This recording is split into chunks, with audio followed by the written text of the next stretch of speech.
Gotta be perfectly centered. Classic type 1, am I right?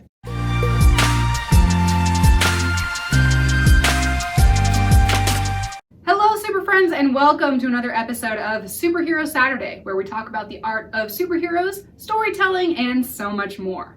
My name is Annie Pasquinelli, and today we are going to talk about personality typing your characters. I personally love personality tests. Is that weird? That sounds weird. I love doing them for myself, figuring out personality types of other people, and learning about different systems that people use to categorize different types of behavioral protocols in different types of people. It also helps me personally grow as a person, and I don't know about you, but I'm always trying to get better. As an author and a storyteller, I actually also really like to use personality typing systems to help me figure out what kind of person a new character is and how they might behave in a given situation. It's especially helpful when I'm trying to figure out what a character might do next and I just absolutely have no idea. So all I need to do is go online and do a little bit of extra research on their personality type, and that usually gives me the spark that I need to keep the story moving forward. There are a million different types of personality typing systems, including the character alignment chart, Myers-Briggs, astrological birth signs, and even those dumb memes where you tag yourself depending on what type of burrito you are. Many of those do actually work really well as tools, but I personally have a few favorites that I want to share with you. And today we're going to talk about the Enneagram system. The Enneagram system is composed of 9 different personality types that are distinguished by number and by nickname into different groups of people. There's a whole spectrum of different personality behaviors and protocols that distinguishes each of the different types. I personally believe that any of these types can become superheroes, and so we're going to kind of use that as both a way to describe the different 9 types of the Enneagram chart and to kind of explore what kind of superheroes can be out there. So using the superhero system as a template for us, we're going to start with the prompt, I am a superhero because. Type 1 of the Enneagram system is nicknamed the moral perfectionist. I am a superhero because it is the right thing to do. Me personally, I am clearly a type 1 because I do have a lot of perfectionist tendencies, but most of my motivation as a person is to do what is right. The easiest example for this from superheroes that you've already seen is Captain America. As much as he is a soldier dedicated to his country, more importantly than his country is his own moral compass and the sense of duty he has to do the right thing no matter what. Type 1s are easily superheroic material because we just want to do the right thing. Type number 2 is nicknamed the helper. I am a superhero because we all have a duty to help one another. The classic example of this nowadays is the modern iteration of Spider-Man. Peter Parker is really just out to help out his fellow humans. He is, after all, the friendly neighborhood Spider-Man. Type number 3 is the performer. I want to be a superhero because I want to be the one to make a difference in this world. They want to be the best that they can be at whatever is decided to be good in their given field. And actually, the really good example for this is the character of Tony Stark and Iron Man. Not only is he a huge genius and very, very ambitious in all that he does, he also is very invested in his public image and he wants to do the right thing based on what other people say, and he actually has the skill set to accomplish it. Type number 4 is the individualist.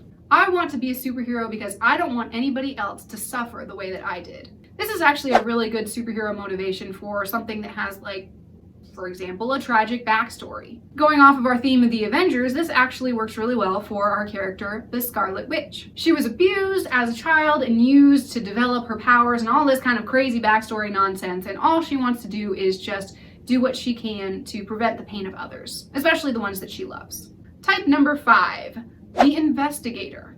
I am a superhero because there is a problem and I can create the solution. The very easiest example for this is Batman because he's obviously the detective, the introverted guy with the big brain who is dedicated to figuring out what is wrong. Batman is dedicated to figuring out the solution to whatever problem that he faces, and he has nothing holding him back when he goes and takes care of that problem himself.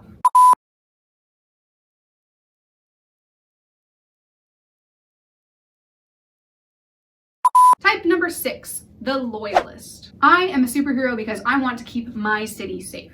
Type 6 personality type is really focused on security and protection of themselves and are also sometimes nicknamed the Guardian. For this reason, Black Panther is our really good example of a type 6 superhero. He is loyal and dedicated to his traditions, but he has to figure out a way to protect his country the best way that he can. Type number 7, the enthusiast. I am a superhero because I want everyone to be able to live life to the fullest. For this example, we're going to use the more recent iteration of Thor. Now in these later versions, it's really easy to see that Thor wants to have a good time, generally speaking, and do what he feels is really going to be the most benefit to him. But he also wants to protect people because he just genuinely likes people and he wants people to be able to do the things that they want to do just like him. Type number 8 is known as the challenger. I am a superhero because I want to protect the ones that I love. This type is very aggressive and very outwardly focused and sees the world as a challenge. They want to get out there and compete with others, and they want to show their power, and they want to dominate. For this reason, our example for type 8 is the Hulk side of the Hulk. When it comes to superheroes, this type is really important because they are willing to take up the fight and fight the good fight, not just because they want to protect their fellow people, but also because they actually really just like to fight. And lastly, type number 9 is known as the mediator. I am a superhero because I want peace in my city. For this one, we can argue a couple of different things, but I'm going to go with the Bruce Banner side of the Hulk. Bruce Banner is very intellectual and very inwardly focused and likes to figure things out. But from our examples in the Avengers movies, most often what we see is that he just wants to be by himself. He wants to do his own thing, he wants to be calm, but mostly he is having to be dragged into superhero fights because he just doesn't really want to fight. He just wants peace. And that is very characteristic of the type 9. If they have the motivation, then they will do what they can to restore the peace to whatever situation, whatever conflict they face. The cool thing about the Enneagram system is that it's a lot more detailed than what I've laid out for you guys today. It not only talks about where you are in your present state, but it talks about the different types under stress, the different types when they're being unhealthy versus really healthy, and the way that the types experience growth and direction and development of their character.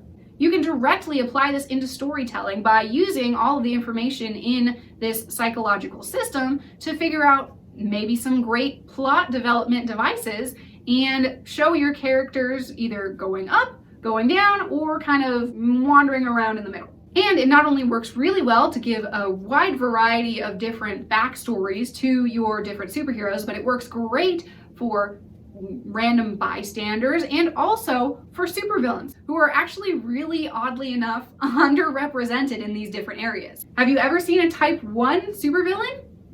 Wouldn't it be so much cooler and more entertaining if we had different types of villains who spread out over this different system? I actually personally used all of the 9 different types in the Enneagram system for the Fearless 9. And I didn't even realize I was doing it, which is extra cool because there are 9 of them.